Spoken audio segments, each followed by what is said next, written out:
Well, good early morning. That ain't early morning.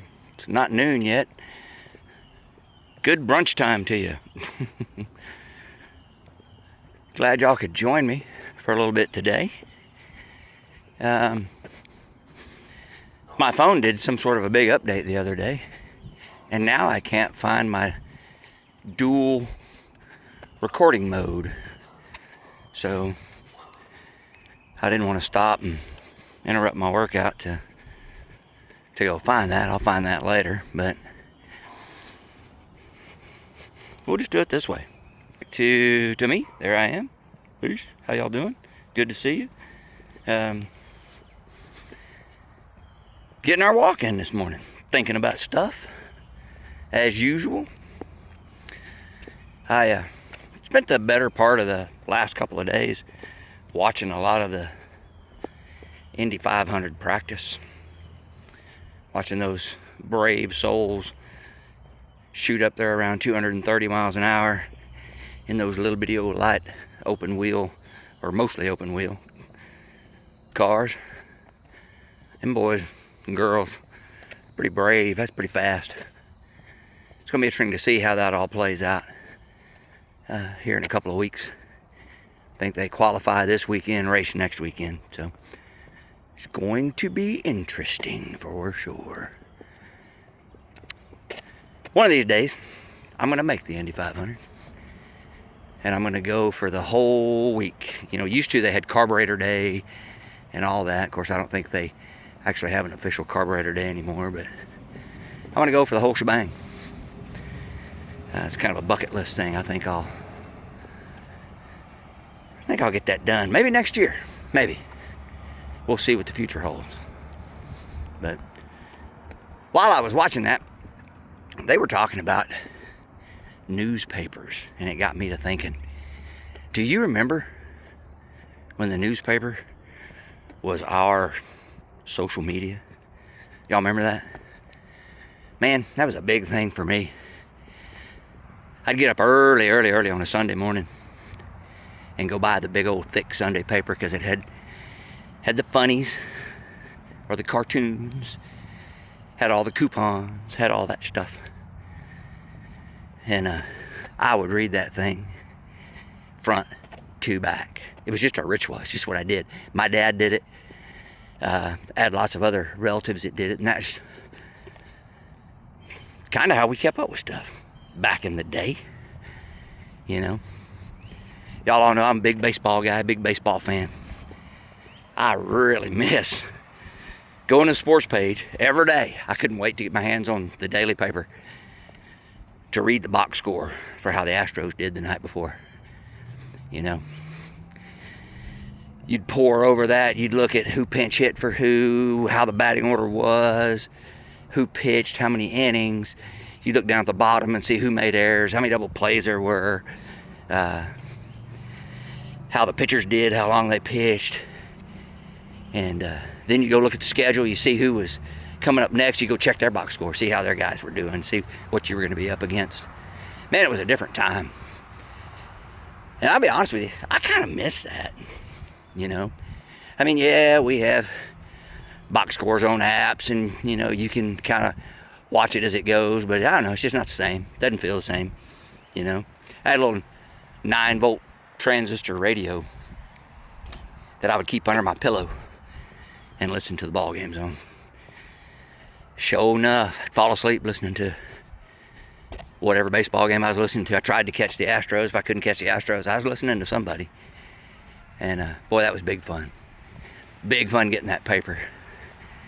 Because, you know, the front page and all that had all the national news and the big breaking news, or the headlines, or whatever you want to call it. But, you know, all the stuff that was going on in Washington and around the country. And then you'd go back a few pages and you'd have your local pages, your state pages.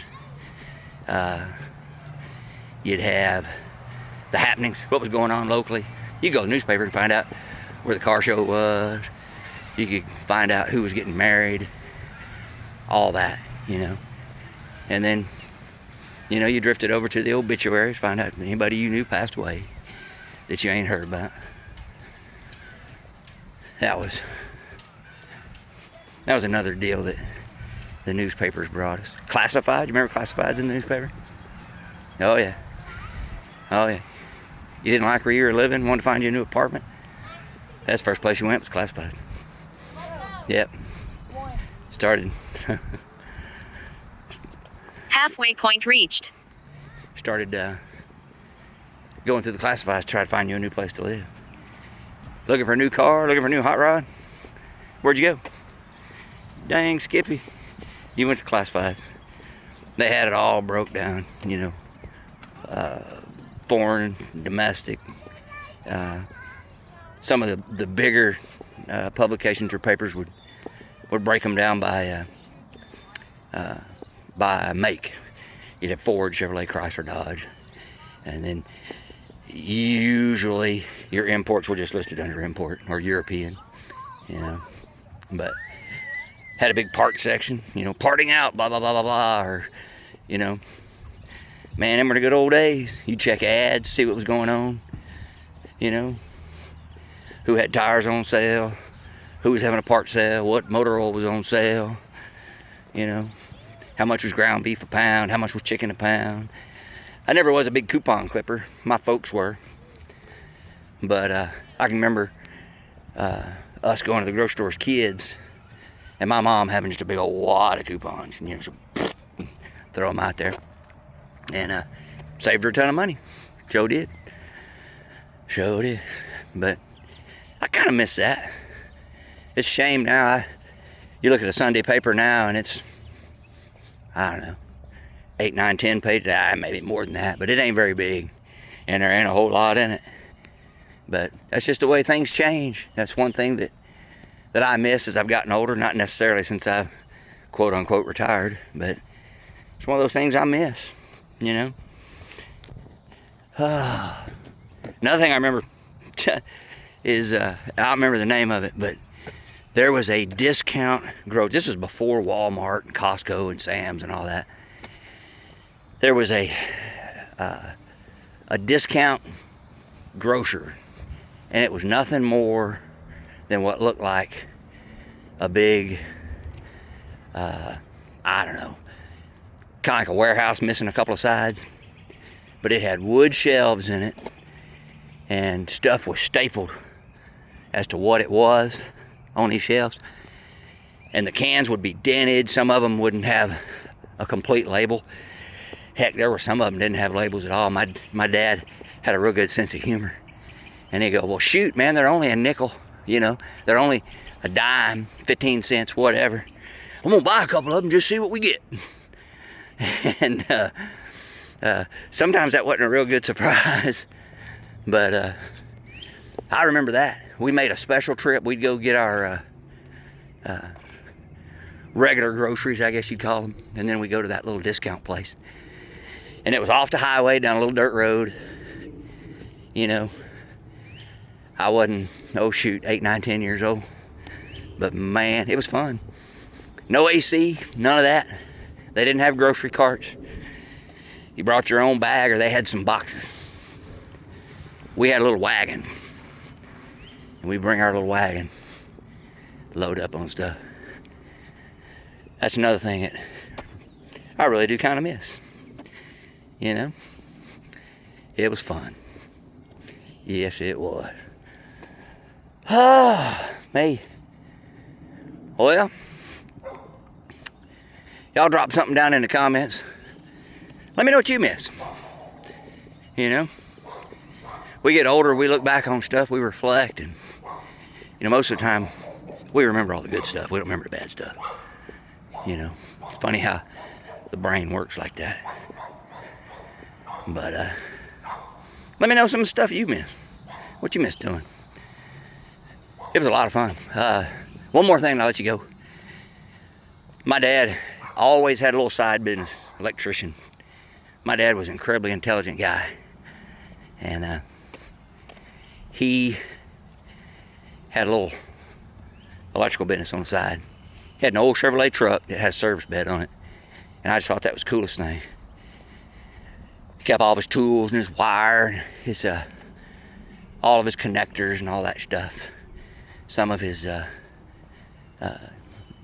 voltmeters, and this is back before you had the DVOM or the digital volt and ohm meters.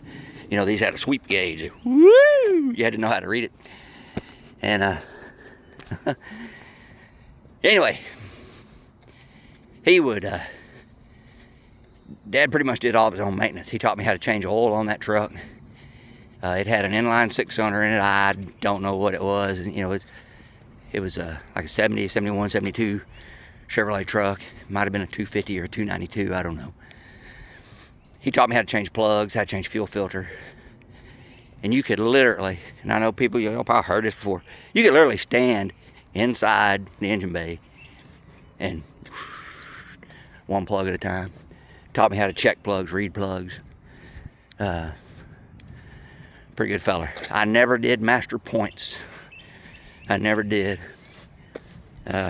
He was a whiz at it.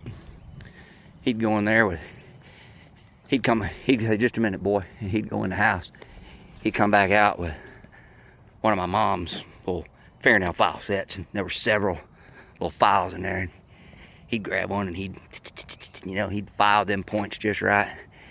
Stick that in his overall pocket, right up here.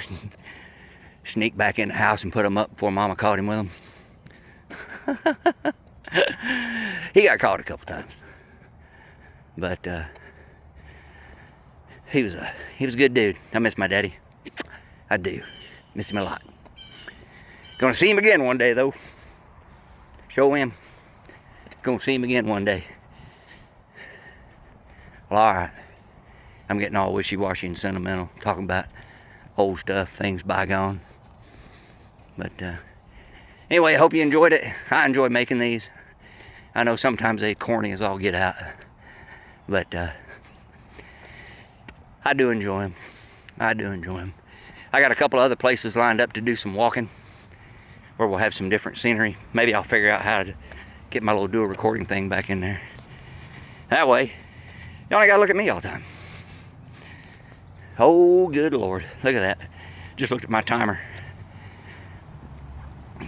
I done talked a whole bunch. Well, hey, it's a beautiful day. Not a cloud, well, real thin clouds up there. It's pretty today.